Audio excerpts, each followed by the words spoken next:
تم بہترین امت ہو جو نکالی گئی ہے، برپا کی گئی ہے لوگوں کے لیے۔ تمہارا کام کیا ہے؟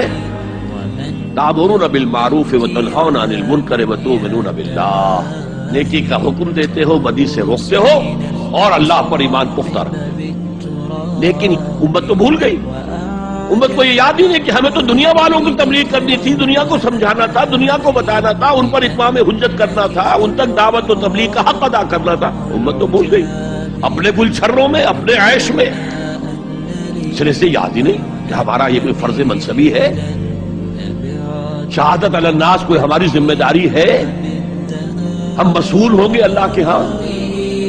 احساس ہی نہیں، اپنی روٹی، اپنی دال، اپنا مکان، اپنی کوٹھی، اپنا محل، اپنی کار، اس کا نئے سے نیا جو ہے ماڈل، ساری ہماری سوچ پہ ان چیزوں پہ گر گئی۔ کس کو یاد ہے کہ بحیثیت امت ہمارا فرض کیا تھا؟ اس حال میں کچھ لوگ تو ہونے چاہیے جو ہوش میں آئے، تو جاگو اور جگاؤ جسے ہوش آ گئی، ارے ہماری ذمہ داری تھی، ہم بھولے بیٹھے، اسی لیے ہم برباد ہو رہے، تباہ ہو رہے۔ تو دوسروں کو بھی جگائیں، دوسروں کو بھی یاد دلائیں، اور مل جل کر ایک امت بن جائے۔ ہم مقصد لوگ، یہ امت جو ہے اس کا جو کوئی ایک مقصد ہے ہی نہیں، صرف زندگی برائے زندگی ہے، زندگی کسی مقصد کے لیے تو ہے ہی نہیں۔ بالکل جس طرح حیوان جیتے ہیں زندگی تو وہ بھی گزارتے ہیں، لیکن ان کی زندگی کا مقصد کوئی نہیں۔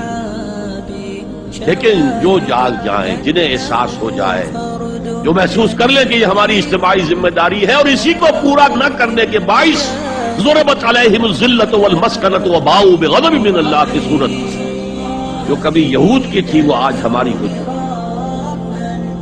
پہلا کام وہ دعوت الی الخیر، اور خیر کیا ہے؟ دعوت الی الخیر، دعوت الی القرآن، خیر مطلق صرف قرآن، دنیا کی تمام نعمتوں سے بڑھ کر قیمتی خیر تو قرآن کی طرف۔ دوسرا کام امر بالمعروف نہی عن المنکر،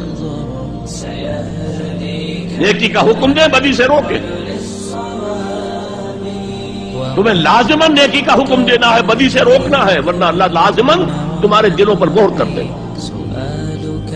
تم میں سے جو شخص بھی کسی بدی کو دیکھے اس کا فرض ہے کہ طاقت سے، ہاتھ سے اس کو روکے، بدلے۔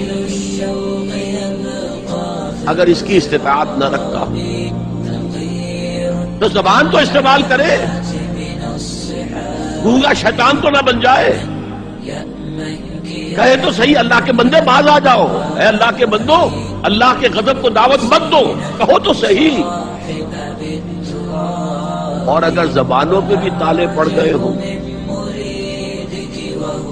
تو آخری درجے میں فَإِلَّمْ يَسْتَطِعْ فَبِقَلْبِهِ، دل سے شدید نفرت تو رکھے۔ راتوں کی نیندیں حرام تو ہوں، سوچے تو صحیح کیا ہو رہا ہے۔ دولت کی تقسیم کا نظام اسلامی نہیں ہے، سیاسی نظام اسلامی نہیں ہے۔ اس اعتبار سے ہمارے اندر شدید نفرت تو ہو، اگر یہ نفرت بھی نہیں ہے، اگر بے چینی بھی نہیں ہے، تو کڑھن بھی نہیں ہے، فرمایا ذالک اضعف الایمان، یہ ایمان کا کمزور ترین درجہ ہے۔ کیا مانی؟ اس کے بعد پھر ایمان نہیں ہے۔ کچھ لوگ تو ہونے چاہیے جو ہوش میں آئے، تو جاگو اور جگاؤ جسے ہوش آ گئی، ارے ہماری ذمہ داری تھی، ہم بھولے بیٹھے، اسی لیے ہم برباد ہو رہے، تباہ ہو رہے۔